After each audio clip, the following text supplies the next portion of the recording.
here in town that's called the Nate something. Nate's something. Nate something, you have to wish. But if any of you done any searches and know what New Alpha Tau Epsilon stands for? Anybody know? Yes. Okay, you know what it stands for. To put it mildly, it means one half Of a of your rear end. butt. Yeah, so you can kind of rephrase that however you want to, but that is exactly what it means, N-A-T-E, Nate. Leave it up to Dave Kaywood to come up with that, so we're all half rear ends. But anyway, you can wear that proudly. You might ask you what Nate stands for. John King is the one who designed the logo, so the logo that you see on your hats is the one that John designed, so he had a considerable amount of work doing that. So, does anybody else have any other rumors about what happened with Nate, how that got started? There were really two reasons why Dave started Nate. One was he liked to play intramurals, and the only way he could do it was to form a club. So he had to form a club so he could play. And I think Mark, did he recruit you one time playing softball? What's that? I believe so. Yeah, you believe so. So Dave was a good recruiter. Walk up and down the hallway and say, you need to join Dave. Also, Dave was a little bit perturbed at that point in time that there were a lot of cliques that were developing at Baylor. They were not talking to each other. So he had a requirement that you had to be a member of another club before you could join Nate. And I don't know how well that was enforced. I happen to be a member of another club, but I don't think Dave actually cared too much. But those were supposedly the two rumors why Nate was formed. Anybody have any? Yes.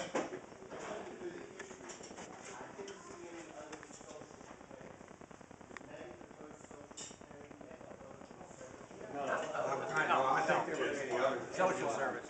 I don't know who it was. Just about all of it. About all of them. Well, let's see, Chamber, KOT, All Service, Delta Brotherhood. What about the real The Nose. DOT. KOT, I think, was strictly service. How about Anyway, I think there might have been one of the first. You look at the angles over there, we have several angles over there.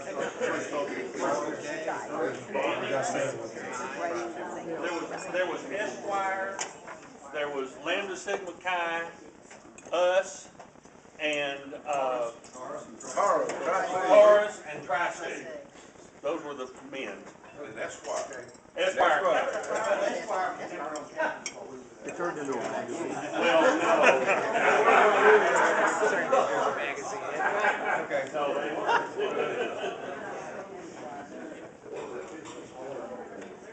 Anybody else have any other questions about that? We probably will get this recorded in the history book somewhere. How true it is, we don't know.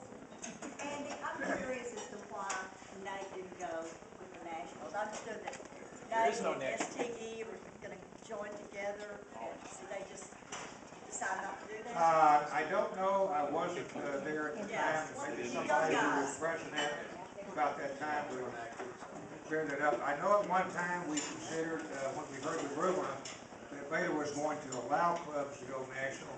I believe it was Sigma Chi, and Kurt, I think you were the ones who suggested Sigma Chi on my, I don't think you did? Okay.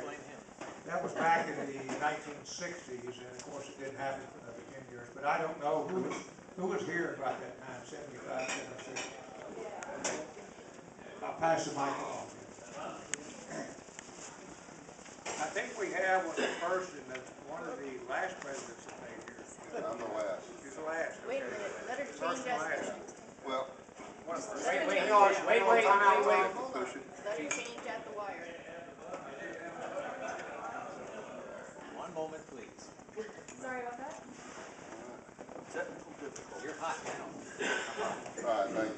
Can you hear me? Yeah, it's really not any big story to tell about what happened to Nate. It just kind of evolved out.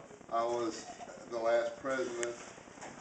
We were having trouble getting meeting rooms, in Pittman Hall. We had troubles with that. Carlos, Ruben Santos was working at there then, and we were having trouble getting pledges and keeping pledges, and we had a lot of people graduate out. When I pledged, I was the only pledge that made it. And then there was a pledge class after me with a young man from Waxahachie named Dennis Fuller, who's a lawyer in Dallas now, I think. But he's actually, and then we had another class or two of people after that, but he was the only one that made it in. So we just kind of ran out of gas, ran out of a place to meet, and SAE was looking at us, or wanted us to talk from all that, but Baylor just kind of phased us out. And then a rumor though, that's not exactly inaccurate, was that we were having a lot of fun. we were having more fun than was intended when you went to Baylor University. That's basically, like I say, there's no big story to it, just what happened.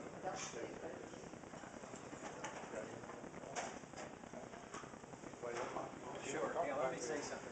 Kurt, he asked me.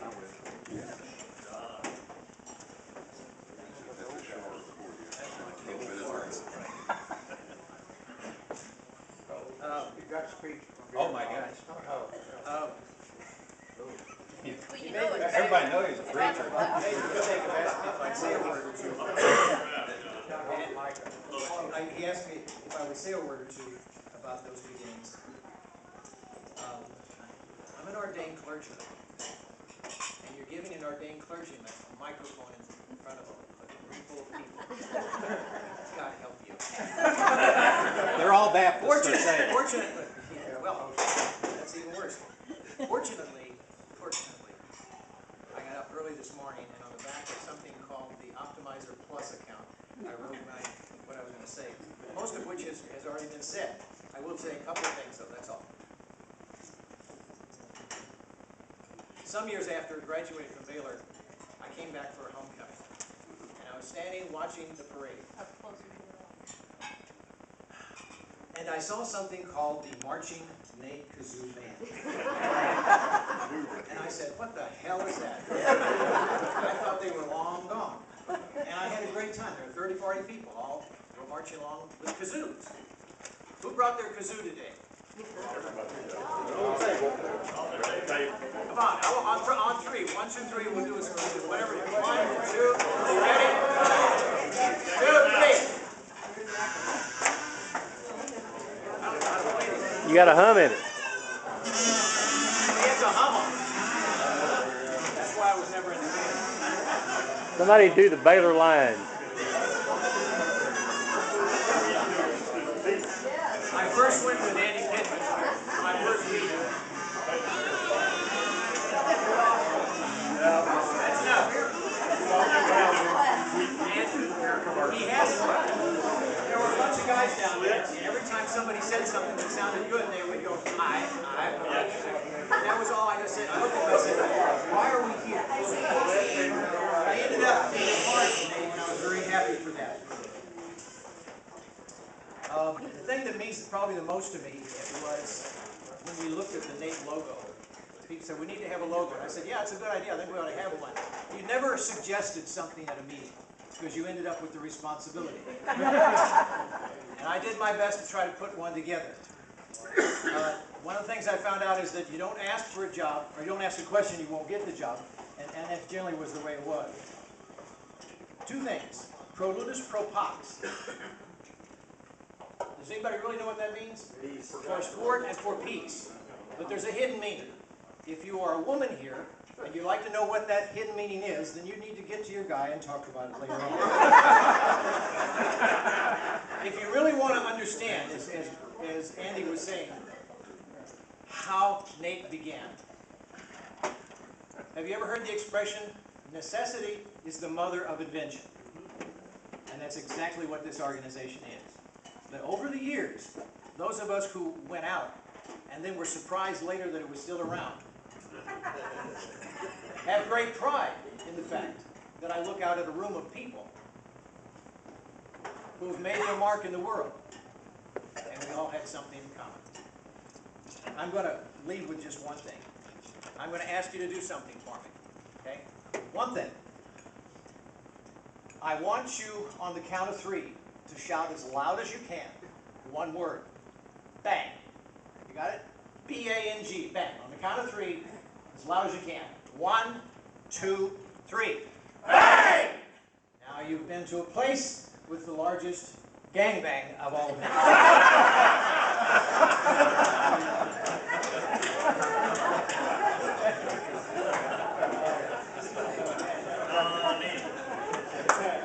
Mike Connie.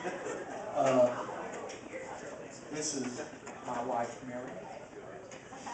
I pledged in spring of '70. Now I'm going to introduce Butch Eller. Butcher.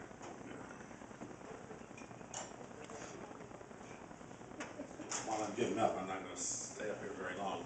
Butch Eller, spring of '69, I think I was the president in the fall of '71.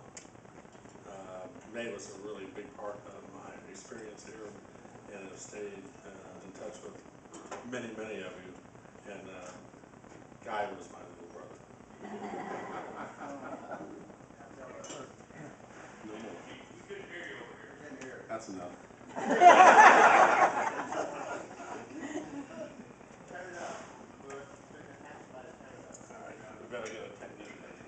Now can you hear? Just moved up the course. I'm Kurt Adams. I was Nate president in '66 or '67, whatever that was. It's remarkable, like John said, to visit with our Baylor alumni and friends and see the distinguished careers that each of you have told about. It's heartwarming. We didn't have an ideal vision as to what we thought this club would be. It was supposed to be for fun. Now, I will clarify one thing. There were some of us that didn't like the idea that back then they separated out and let the fraternities play in a fraternity league and put us in an intramural league. We were good enough to play in the fraternity league, and we could beat the fraternity guys, and that was one of the main reasons that we did that. Right, Andy? Exactly. I will relate one of the experiences that I had as maybe the first president.